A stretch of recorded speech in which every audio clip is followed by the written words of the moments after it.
Hello friends, welcome to our channel The Life School. Today we will explain section 39. As per the title of the section, what evidence to be given when statement forms part of the conversation, documents, electronic records, book or series of letter or papers.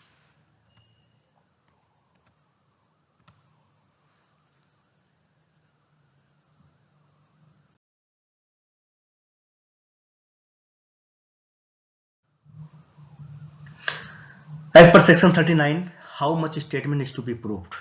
When any statement of which evidence is given form, वो statement किस form में होगा?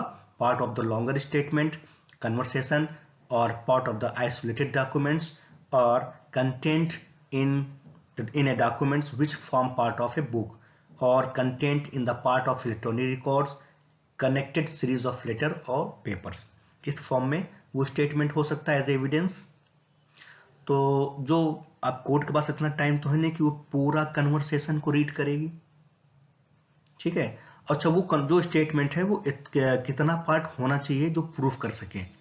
Evidence shall be given of so much या no more of the statement, conversation documents in electronic records, book, series of letter और papers as the court considered necessary in that particular case to.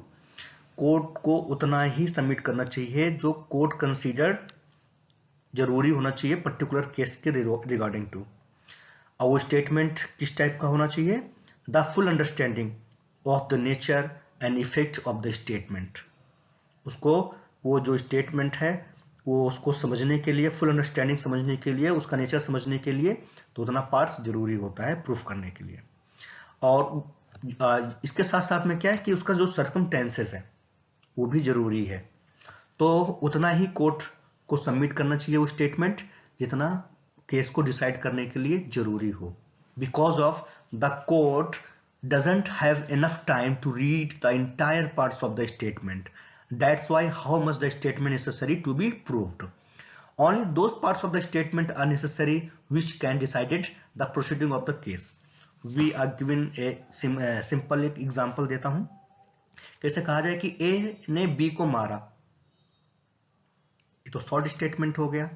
क्या इस statement को proof किया जा सकता है कि हाँ वो मारा? अधूरा है। हो सकता है कि बी ने उस पर अटैक किया हो और ए ने सेल्फ डिफेंस के रिगार्डिंग उसको शूट कर दिया हो, ये भी तो हो सकता है। तो सर्कमस्टेंसेस भी बताना जरूरी है कि A shoot B, why B attack on her family. B ने उसके ए की फैमिली को अटैक किया है, तो ए ने अटैक किया, शूट किया क्यों? क्योंकि सेल्फ डिफेंस के, वो अपनी फैमिली के बचाव के लिए उसको शूट किया, तो सेल्फ डिफेंस हो जाएगा। तो वो जो चार्ज ऑफ द चार्ज होगी उसका लाइबिलिटी, तो वो बच सकता है।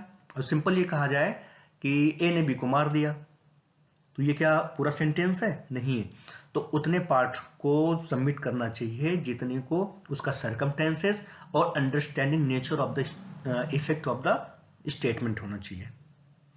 अब वो जो स्टेटमेंट है वो पार्ट ऑफ लॉन्गर स्टेटमेंट है, पूरा कन्वर्सेशन है, कोई बुक का है, उसका कंटेंट है, तो उतना ही कंटेंट होना चाहिए जितना एज ए स्टेटमेंट प्रूफ किया जाए और वो केस को डिसाइड करने के लिए जरूरी हो। तो how much statement is to be proved which is necessary of the part of the statement which can be circumstances or the statement या full the statement। तो आई होप ये समझ में आ चुका होगा। जल्दी ही मिलते हैं next part of the evidence के सेक्शन में जो 40 से 44 होगा। तब तक के लिए बाय बाय, जय हिंद।